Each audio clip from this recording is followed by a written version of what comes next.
Assalamualaikum warahmatullahi wabarakatuh. Selamat berjumpa kembali dengan Bulia di sini ya. Pada kesempatan ini kita akan belajar dua pembelajaran dari tema 1 sub 2, yaitu pembelajaran 5 dan 6. Pada kesempatan ini kita akan belajar organ gerak otot dan organ gerak. Kita juga akan belajar menemukan ide pokok dalam paragraf sebuah bacaan. Kita juga akan belajar membuat cover buku. Mari kita mulai pembelajaran ini dengan membaca basmalah bersama-sama. Bismillahirrahmanirrahim. Jenis-jenis otot manusia dan fungsinya. Otot merupakan alat gerak aktif pada manusia. Otot terdapat di hampir seluruh tubuh manusia. Saat bekerja, otot akan melakukan kontraksi dengan cara memanjang dan memendek untuk dapat menggerakkan tulang. Ada 3 jenis otot, yaitu otot polos, otot jantung, dan otot lurik.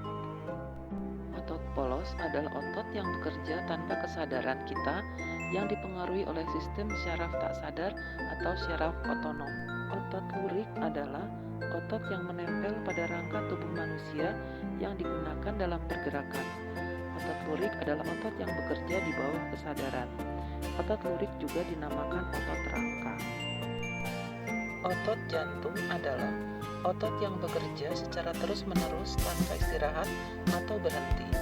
Otot jantung merupakan perpaduan antara otot lurik dan otot polos karena adanya persamaan yang ada pada otot jantung.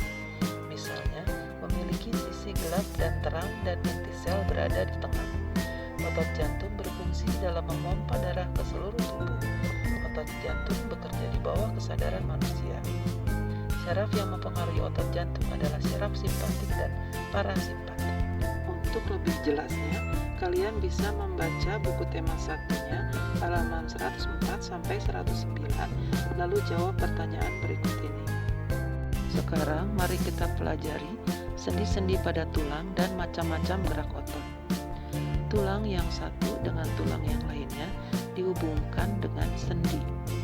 Sendi ada beberapa macam, yaitu sendi putar, dapat digerakkan memutar.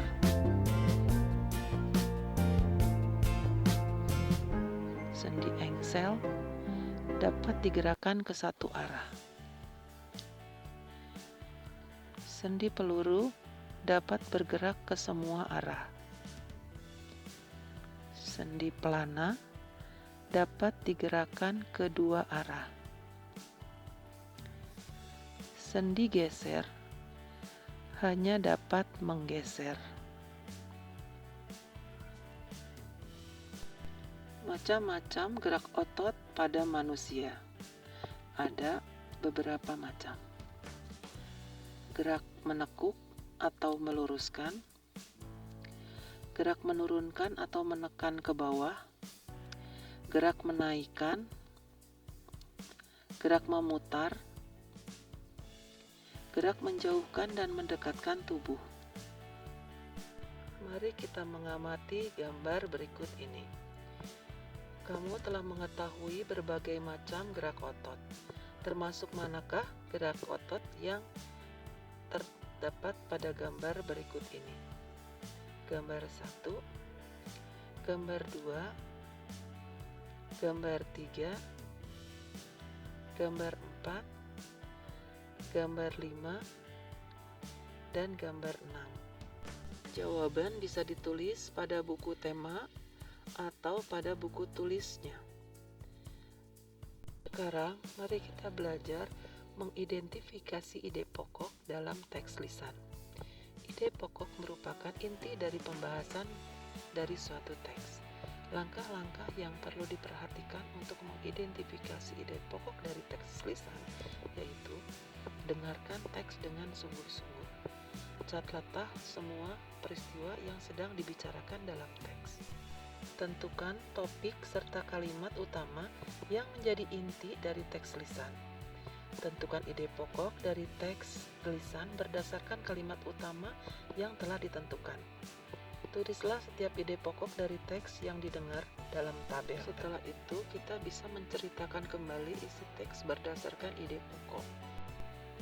Langkah-langkah Menceritakan kembali isi teks berdasarkan ide pokok adalah mencatat informasi penting yang akan disampaikan dalam teks, membuat ide pokok dari teks yang dibaca atau didengar, membuat kalimat utama yang berisi ide pokok tersebut, membuat beberapa kalimat yang berisi informasi penting dari teks, dan perhatikan ejaan dan pemilihan kata saat membuat kalimat. Susunlah kalimat utama dan kalimat pengembang hingga menjadi teks yang baru dan urut. Lalu kita akan membuat cover sebuah buku. Cover terbagi menjadi dua ragamnya. Yang pertama, cover berdasarkan kebutuhan buku. Misalnya, cover buku pendidikan, cover buku masakan, dan cover buku cerita. Cover berdasarkan tampilan atau desain. Cover berwarna hitam, putih, dan jenis huruf sederhana, atau cover penuh warna dan gambar. Nah, tugasmu adalah membuat sebuah cover buku. Kalian akan menggambar cover buku yang sebaiknya memiliki unsur-unsur berikut. Judul dengan jenis huruf yang menarik atau mencolok. Kalimat penjelas, judul singkat dan mudah dipahami. Nama penulis, identitas penerbit, gambar yang menarik, sinopsis isi buku pada cover belakang, identitas buku pada punggung buku. Salinlah cover sebuah buku yang kamu pilih dan kamu buat covernya, kamu gambar sesuai dengan ketentuan yang sudah tadi disebutkan. Jangan lupa gambar dengan baik, hiasi, warnai sebagus mungkin.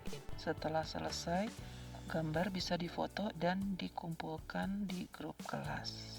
Alhamdulillah, demikian tugas Ibu sudah berikan untuk hari ini. Selamat mengerjakan tugas. Jangan lupa pada foto laporannya diberi nama. Masih banyak anak yang tidak memberi nama pada fotonya sehingga menyulitkan ibu untuk melihat itu pekerjaan siapa. Nah, sekarang mari kita simak penjelasan Presiden Jokowi tentang semua wajib pakai masker, jangan pernah lepas. Pastikan pula kita selalu patuh pada protokol kesehatan, jaga jarak, menghindari kerumunan, mengurangi mobilitas, rutin cuci tangan pakai sabun atau hand sanitizer, dan jangan terlalu percaya pada berita hoax. Hoax adalah berita bohong yang sengaja disebarkan untuk membuat panik masyarakat. Bapak, Ibu, saudara-saudara, saat ini semua wajib pakai masker. Kita pasti bisa menghadapi pandemi ini, Indonesia pasti bisa. Demikian video kali ini. Semoga berkenan di hati. Mohon maaf bila ada kekurangan. Terima kasih sudah menyaksikan sampai selesai. Semoga semua dapat menyelesaikan tugasnya dengan baik. Sekian dari Ibu. Wassalamualaikum warahmatullahi wabarakatuh. Bu Lia pamit.